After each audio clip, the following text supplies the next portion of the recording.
സുകുമാര അഴീക്കോടിന്റെ ചില വാദങ്ങളാണ്. സുകുമാര അഴീക്കോടിന്റെ വളരെ ശക്തനായ പണ്ഡിതനായിട്ടുള്ള വാഗ്മിയായിട്ടുള്ള ആളാണെന്നാണ് ജനം പറയണത്. നല്ല പ്രസംഗവുമാണ്. അദ്ദേഹത്തിന്റെ പ്രസംഗം കേട്ടാൽ നമ്മൾ സ്തബ്ധരായിട്ടിരിക്കും. മനസ്സിലാവുന്നതുകൊണ്ടാണോ എന്ന് ചോദിച്ചാൽ പ്രശ്നമാണ്. പക്ഷെ നമ്മൾ അങ്ങനെ അനങ്ങാതിരിക്കും. അങ്ങനെ ഇരുത്താൻ കഴിവുള്ളയാള് ആലിംഗനത്തെ കുറിച്ചിട്ട് ഒരു ഇന്റർവ്യൂവിൽ, പച്ചക്കുതിര എന്നുള്ള മാസികയിൽ വന്നിട്ടുള്ള ഇന്റർവ്യൂ ആണിത്. ആ ഇന്റർവ്യൂവില് ഇദ്ദേഹം പറയുന്നുണ്ട്, ആലിംഗനം ചെയ്യുന്നത് തെറ്റാണോ എന്നാണ് ചോദ്യം. അപ്പൊ അദ്ദേഹത്തിന്റെ മറുപടി, ആലിംഗനം ചെയ്യൽ ആധ്യാത്മികമല്ല.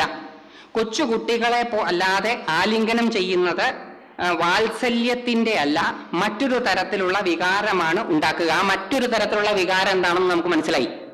മുഴുവൻ പറയാതെ തന്നെ വേറെ ഒരു തരത്തിലുള്ള വികാരമാണ് ഉണ്ടാക്കുക. പ്രായപൂർത്തിയായവരിൽ ആലിംഗനം ലൈംഗിക വികാരത്തെയാണ് ഉണർത്തുക.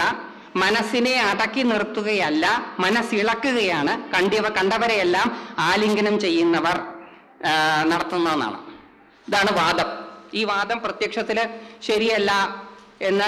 അപ്പം ചെയ്യുന്നവർ ആലിംഗനത്തിന്റെ ലൈംഗിക ഫലത്തെയാണ് ചൂഷണം ചെയ്യുന്നത് എന്നാണ്.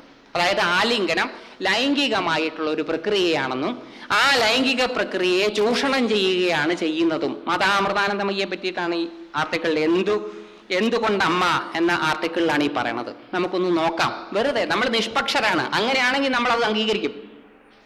ആ അർത്ഥത്തിലാണ് അമ്മയുടെ ആലിംഗനമെങ്കിൽ സത്യാന്വേഷകരായിട്ടുള്ള നമുക്കത് അംഗീകരിക്കേണ്ടി വരും. നമുക്ക് നിഷ്പക്ഷമായിട്ടൊന്ന് നോക്കാം. മഹാഭാരത കാലഘട്ടത്തിലേക്കൊന്ന് പോവാം.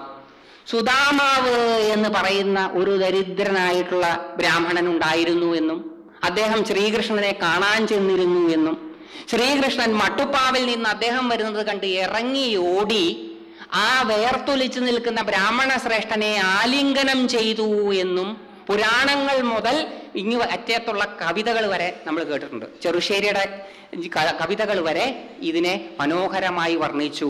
സുദാമാവിനോട് കൃഷ്ണന് തോന്നിയത് കാമമാണ് എന്ന് നിങ്ങൾക്കും എനിക്കും പറയാൻ പറ്റുമോ എന്ന് ആലോചിക്കണം.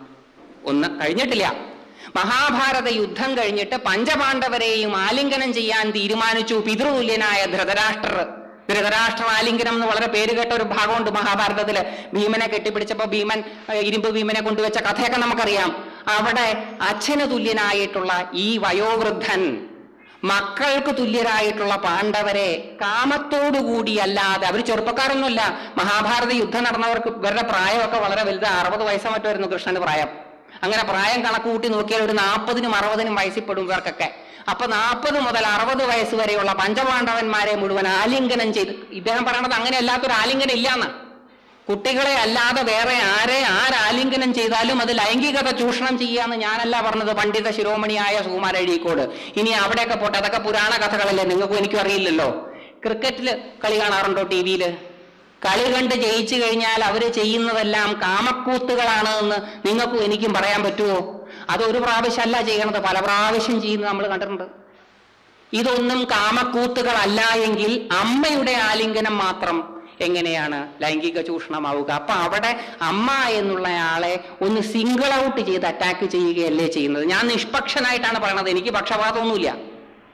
ശരി ഏതാണെന്ന് അന്വേഷിച്ചു കൊണ്ട് നടക്കുന്ന ഒരു സത്യാന്വേഷകനായിട്ടുള്ള എൻ്റെ മുന്നിൽ ഈ ചോദ്യങ്ങൾ വരികയാണ്. ഇത് ശരിയല്ല, ഇതൊക്കെ നിങ്ങൾ എനിക്ക് ഉത്തരം തന്നാൽ ഞാനത് സ്വീകരിക്കാം. പക്ഷെ എൻ്റെ സംശയമാണ്, ആലിംഗനം ചെയ്യുന്നത് ലൈംഗിക ചൂഷണം ആണ് എങ്കിൽ കൃഷ്ണൻ സുദാമാവിനെ ആലിംഗനം ചെയ്തതും ധൃതരാഷ്ട്രര് പാണ്ഡവരെ ആലിംഗനം ചെയ്തതും വിദേശ രാജ്യങ്ങളിൽ അഭിസംബോധന ചെയ്യാൻ ആലിംഗനങ്ങൾ ചെയ്യുന്നതും ഹലോ പറയുന്നതിന് പകരം ചില നാടുകളിൽ കെട്ടിപ്പിടിക്കുക ചെയ്യാം.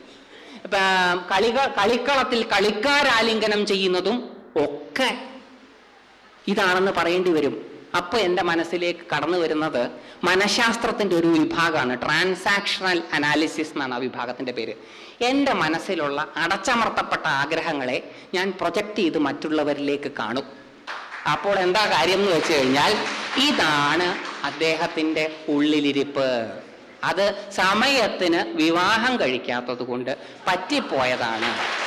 അതുകൊണ്ട് എന്താ കാരണം വെച്ചാൽ എല്ലാവർക്കും ഇതാണെന്ന് തോന്നുകയാണ്.